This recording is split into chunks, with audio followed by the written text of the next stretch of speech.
verjetno, ne vem, če bo tako zanimivo kot moja dva predhodnika, kaj se mi je pa že v tem trenutku utrnilo in mislim, da bo potem tudi nastop gospoda Knepa potrdil, da bomo verjetno vsi govorili, povezali vse te 4 vidike identitete, ki ne bi danes obdelali, vsaj takoj kot zdaj, mislim, da bo tudi naprej. Hvala za vabilo tudi v mojem imenu. Naprošen sem bil, da govorim o evropski identiteti in sem za izhodišče kar uporabil ta vprašanja, ki ste mi jih poslali kot organizatorji in bom nekoliko bolj šolsko, ne tako akademsko kot sta vajena moja dva veliko bolj izkušena predavateljska predhodnika, bom kar po teh vprašanjih pravzaprav zasnoval ta moj nastop. Prvo vprašanje je bilo o očetih naroda in v čem se razlikuje ta vizija očetov Evrope, ne naroda, oprostite, z mogoče današnjimi vizijami in z današnjim iskanjem duše Evrope. Kakor sam vidim, očetje evropskega pozovanja, če bi gledali iz pravnega vidika, ko so govorili o Evropi narodov, so verjetno imeli v mislih konfederacijo, bolj konfederacijo kot pa federacijo. V tem so bili različni od današnjih zagovornikov tesnejšega, poglobljenega povezovanja v Evropi. Ta razlika je tudi razumljiva, zakaj so takrat tako gledali in zakaj gledamo tisti, ki smo bolj naklonjeni tesnejšem povezovanju, zakaj gledamo drugače. Potrebe po tesni integraciji, kot jo danes vidimo, takrat, ko je Evropska unija nastajala, ni bilo. Glavni geopolitični izziv je bila Sovjetska zveza, komunizem, predtem je varovalo predstavljal NATO. Vrednostna motivacija za povezovanje je bila ideja sprave po tragediji druge svetovne vojne. Če pa pogledamo ekonomsko, razvojno, potem seveda Evropa je bila daleč od vsemi, iz ozemčnih seveda Združene države. Globalizacija še ni bila na pohodu, ni bilo vprašanje kitajske konkurence in tako dalje. Torej, v tem je bilo okolje drugačno. Po drugi strani pa so očetje Evropske unije takrat, po mojem mnenju, v duhovnem smislu seveda imeli veliko bolj poglobljeno, veliko bolj izdelano sliko, podobo, kakšna ne bi bila skupna Evropa. Veliko bolj izdelano, kot jo imamo danes. Danes, ko govorimo o naših vrednotah, evropskih vrednotah, običajno dlje od človekovih pravic in od liberalne demokracije ne pridemo. Bojimo se opredeliti naše vrednote, pogosto se omenjajo zahodne liberalne vrednote, to je pač ena izmed fraz, ne da bi pojasnili, kaj s tem natančno mislimo. Pogosto se omenja tudi druga fraza, naš način življenja, evropski način življenja. Videli smo ob terorističnih napadih islamskih skrajnežev v zadnjih letih po Evropi, se je pogosto po teh napadih reklo, no, to ne bo ustavilo, ne bo preprečilo našega načina življenja. Ne da bi natančno opredelili, kaj smo s tem mislili. In ta izraz evropski način življenja se je zanimivo spet pojavil zdaj ob oblikovanju nove Evropske komisije. Predsednica von der Leyenova je odprla prav poseben portfelj, komisarski portfelj z imenom evropski način življenja. Je pa pri tem prišlo do ene zanimive razlike.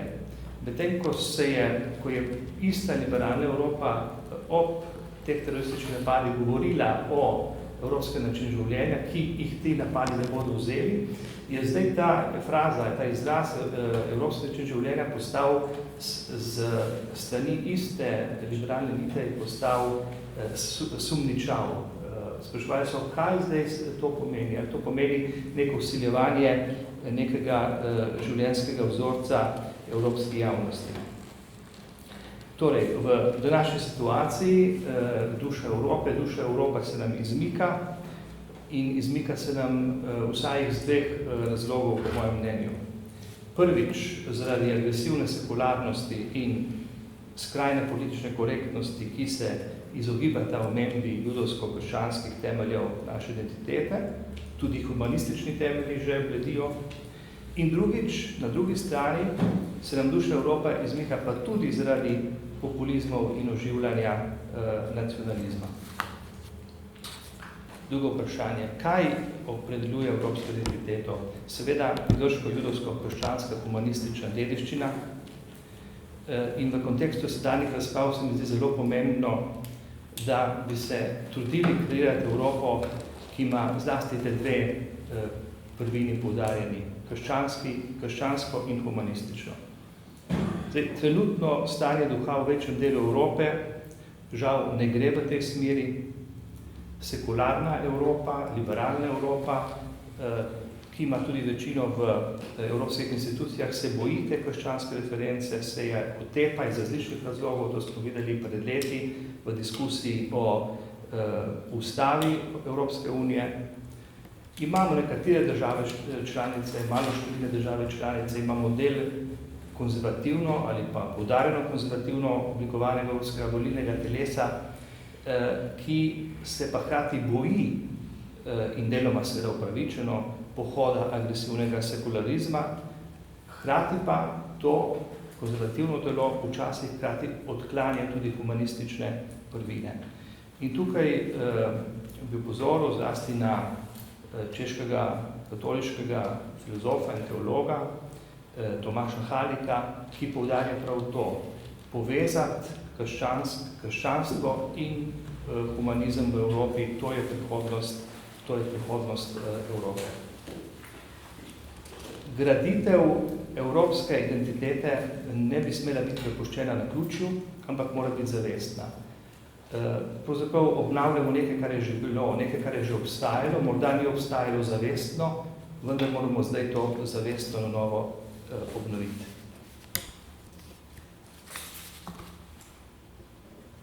Naslednje vprašanje, katere so temeljne vrednote evropske? 4 bi nanizal, 4 koncepte, ki se mi zdijo pomembni. Človekova osebnost, potem nacionalna država, narod, ta tema je bila že omenjena. Tretja vrednota, mednarodno povezovanje, sodelovanje in 4. vrednota, transcendenca. Zdaj, veličina človekove osebe, mislim, da je to izhodišče vsega, iz tega izhajajo tudi človekove pravice, tudi socialne pravice, če gledamo kot temelj krščanske ljubezni do bližnjega, solidarnost, enakopravnost. Nikjer drugje na svetu, niti v ZDA, ni človeško življenje tako pomembno in ni smrt, recimo, v vojnem konfliktu ali pa kot rezultat, recimo, nasilja, kriminalnega nasilja, nikjer ni takšna smrt tako nesprejemljiva, kot je nesprejemljiva ravno v zahodnoevropski kulturi. Seveda pa pod vplivom moderne in postmoderne ta veličina človekovega življenja, človekove osebnosti, seveda se izkrivlja. Se izkrivlja v egocentričnost, individualističnost, narcisizem, ali pa tudi v identitarne pospeške, v nov tribalizem, v nov kolektivizem. In tukaj, kot bom pol sklenil, krščanstvo ima odgovor v personalistični filozofiji. Torej, izziv, kar se tiče vrednote človekove osebe, kako najti pravo pot med tem skrajnim individualizmom, ki smo priča, in hkrati poskusi novega kolektivizma. Druga vrednota, narod, nacionalna država. V zadnjih desetletjih smo bili v celotnem svetu in posebej v Evropi priča poskusom preseganja nacionalne države. Nacionalna država skoraj natanko 400 let je stara in prav je, da smo v zadnjih desetletjih po drugi svetovni vojni poskušali preseči ta koncept z omejevanjem suverenosti držav, z multilateralizmom, potem z sodobnimi koncepti, kot so bili pred leti, odgovornost zaščititi človekova varnost in podobno, z sodišči za mednarodne zločine, ki so nastali po genocidih v Bosni in v Ruandi. Torej, priča smo bili omejevanju moči in suverenosti nacionalne države. To je razumljivo in zaželeno. Ampak s tem smo postavili tudi izzive nacionalni državi. In ko so izzveneli tisti motivi, zlasti etnični motiv, ki je v 19. in začetku 20. stoletja bil odločilen za nastanek teh držav, so se postavila vprašanja. In ta vprašanja danes, do vplivom globalizacije in migracije, so še toliko močnejša. Kaj pa zato smo državljani določene države, zakaj pripadamo tej državi, čemu pravzaprav pripadamo določene državi, zakaj imamo okrog držav postavljene meje, so te meje zgolj razlike med različnimi, nekoliko različnimi pravnimi sistemi, ne, če govorimo o Evropski uniji.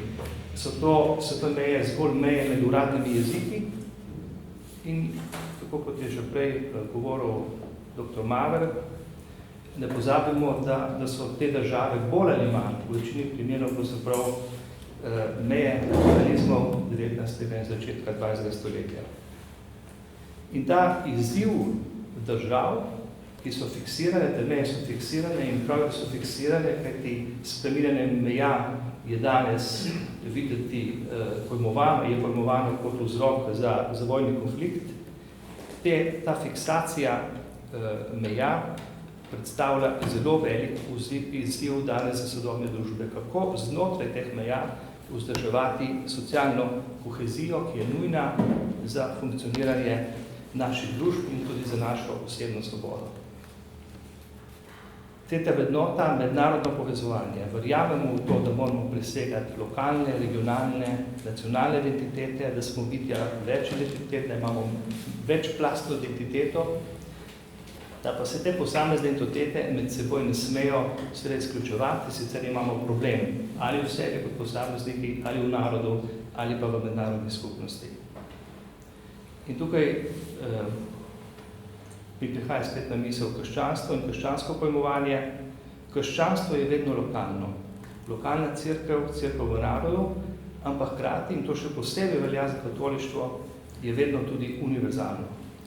Zato ni naključje, da so očetje evropske ideje bili katoličani in da je katoliška cerkev tudi vedno bila izredno naklonjena projektu Evropske unije. Na tem področju ostaja za naprej izziv na ravni Evrope in tudi širše, kako se povezovati, kako ostati povezani v času, ko živimo v strahu za lastno identiteto. In četrta vrednota, transcendenca. Danes ni več splošno sprejeto, da je nekaj ali kdo večji od nas. In kot pravi Charles Taylor, danes je postalo samoumevno ne verovati. Pred 200, pred 500 leti je bilo še samoumevno verovati. Danes je samoumevno ne verovati. V območju popularne kulture dopuščamo ezoteriko, kip cebule lahko kupite v trgovini s pohištvom, horoskope, v območju javne zavesti pa duhovno presežno izginja. In verstva so videna kot problem, ne kot rešitev. Mislim, da je profesor Žalec že prej načel to temo. Danes imamo velik izziv na področju migracij in seveda sekularna Evropa meni, da je tukaj vira religioznost problem. Po drugi strani pa je religioznost prav tista, religiozno pojmovanje prav tisto, ki lahko ponudi tukaj rešitev. Majhen ovenček upanja imamo, kot veste, v veljavni pogodbi Evropske uniji je Evropska unija institucionalizirala dialog z verskimi skupnostmi. Seveda, torej nekaj upanja, da bodo verske skupnosti vključene v reševanje teh problemov, vendarle obstajajo, še naprej pa to obstaja velik izziv. Kako priznati duhovnemu in religioznemu, tudi verskim skupnostim, še mesto v območju javnega. Prihodnost Evrope in Evropske unije. Globalna politika z vidika varnosti, ekonomike, demografije zagotovo sugerira tesno integrirano poglobljeno Evropsko unijo. Brez tega bo Evropa postala privesek od Azije, ki bo dominirala Kitajska, morda v sodelovanju z Rusijo, in to v gospodarskem, političnem, tehnološkem in drugih smislih. Torej, zagotovo gre rešitev iskati bolj v smeri Združenih držav Evrope, kot pa v smeri vračanja k nacionalni državi. Kajti v dobi globalizacije bi večja ohladnost male narode še bolj izpostavila zunanjem vplivom. Še bolj pa bi bili izpostavljeni tudi sami sebi. In Slovenci smo morda največja nevarnost sami sebi. Težava pri tem pa je, da mnogi Evropejci, pogosto iz zelo različnih razlogov, ne vidijo Evropske unije kot najboljšega orodja za preprečitev marginalizacije Evrope. Ne vidijo v Evropski uniji najboljšega ščita pred negativnimi eksternalijami globalizacije. Ker Evropa ni ponotranjena, ker ni razumljena kot skupnost vrednot, pa tudi ker vrednostni svet slabi, ker tudi seveda Evropska unija zagotovo ni popolna institucija, je tudi EU v očeh mnogih videti kot del globalistične zarote. Po drugi strani pa Evropa, če hoče biti zvesta sama sebi, ne more biti evropska kopija Združenih držav Amerike, a tudi ne more biti repriza Svetega rimskega cesarstva. Ne moramo imeti zgolj množice etničnih skupin. Vidimo, da tudi ideja Evrope regije, ki je bila tako aktualna v 90-ih letih, je skoraj zamrla. Pot vidim v tem, da bomo zelo potrpežljivo, korak za korakom šli v smeri vse tesnejšega povezovanja, v katerega nasili globalizacija. Dobra stran tega je, da nam globalizacija tudi s tehnološkim napredkom omogoča, da smo lahko pozorni do posebnosti, do pestrosti, do partikularizmov, ki zaznamuje Evropo. Fizične razdalje, komunikacija, pestrost jezikov, prevajanje znotraj Evropske unije, proces odločanja tudi znotraj Evropske unije, danes ne predstavlja več tiste praktične ovire, kot je mogoče predstavljal še pred 20 leti. Nacionalne države bodo tukaj ostale, če ne zaradi drugega, zaradi pragmatizma, da fiksne meje preprečujejo vojne, bo pa znotraj Evropske unije zagotovo na področju zunanjih zadev, financ, obrambe, mednarodne trgovine, tudi varnosti, bo nacionalna država bolj omejena, bo lahko pa dobila več svobode na drugih področjih. Dopolnjevanje narodne in evropske identitete. Slovenci smo postali Evropejci z odločitvijo za krščanstvo, to je bila srednjeveška globalizacija, srednjeveški primer globalizacije. Danes lahko rečemo, da smo Evropejci zato, ker smo Slovenci, kljub temu, da imamo težave z razumevanjem, kaj pomeni biti Evropejec. Potrebno bo zahtevno iskanje ravnovesja med individualno in skupinsko identiteto. Tudi o tem je bilo danes že nekaj rečenega. Hkrati bo nujno potrebna tudi dovolj močna nacionalna oziroma kulturna identiteta ob vsej večplastnosti. Sicer bo, kot rečeno, spet prišel pod vprašaj obstoj sistema nacionalnih držav. To pa je nekaj, čemu se upira tudi sekularna in liberalna Evropa. Osebno mi je zelo blizu koncept univerzalnega slovenstva, ki so ga razvili naši argentinski prijatelji, torej globalizirane slovenske identitete. In ravno ta čas globalizacije z vso tehnologijo nam omogoča, da to lahko zaživimo. Ne samo v duhovnem smislu, ampak zdaj tudi v materialnem ali pa vsaj virtualnem.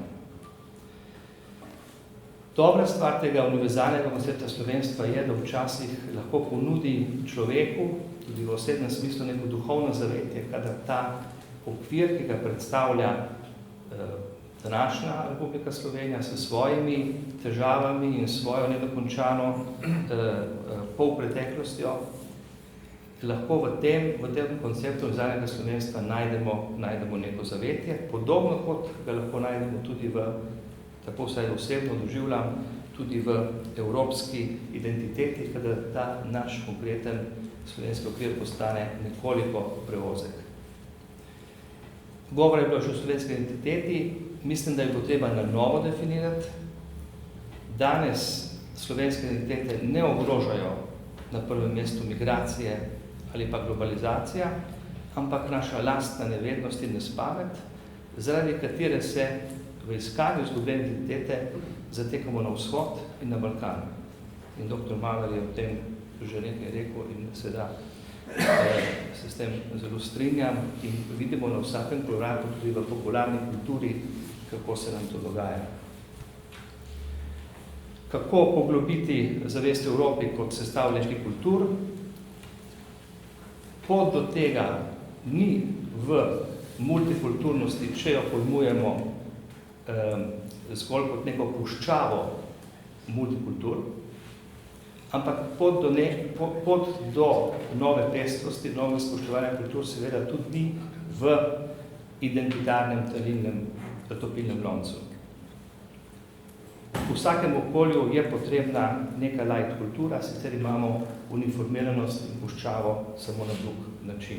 In tu vidim izredno pomembno vlogo religij kot katalizatorja tega procesa, preprosto zato, ker religija operira na izredno globoki ravni naše zavesti. Zlasti se mi zdi to pomembno v dialogu z islamom, ki je sociološko rečeno, podarjam, na neki predmoderni stopni, kot je bilo nekoč krščanstvo na predmoderni stopni. Zato je najboljši dialog z islamom mogoče ravno v območju religij. Zaključek, ne izgubiti upanja v Evropsko unijo, kljub vsem problemom, ki seveda jih vidimo, da so. Zavestno graditi evropsko identiteto, zavestno je treba graditi sama od sebe, ne bo prišla in ta identiteta bo lahko potem dala dušo Evropske unije. Tudi Evropska unija na nekem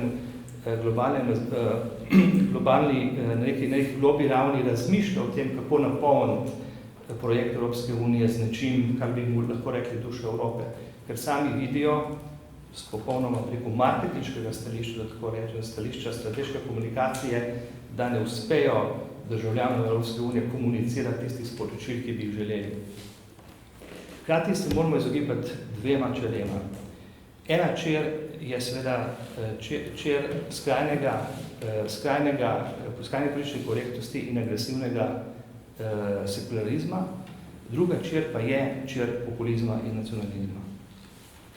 Zavestno moramo graditi slovensko identiteto, ki seveda ne more temeljiti na folklori, na 19. stoletju, samo na etničnem principu, ampak je treba slovenstvo danes nekako na novo iznajti. Pri tem pa seveda so krščanstvo, jezik, zgodovina tega prostora, kulturna tradicija, nujni leitmotiv.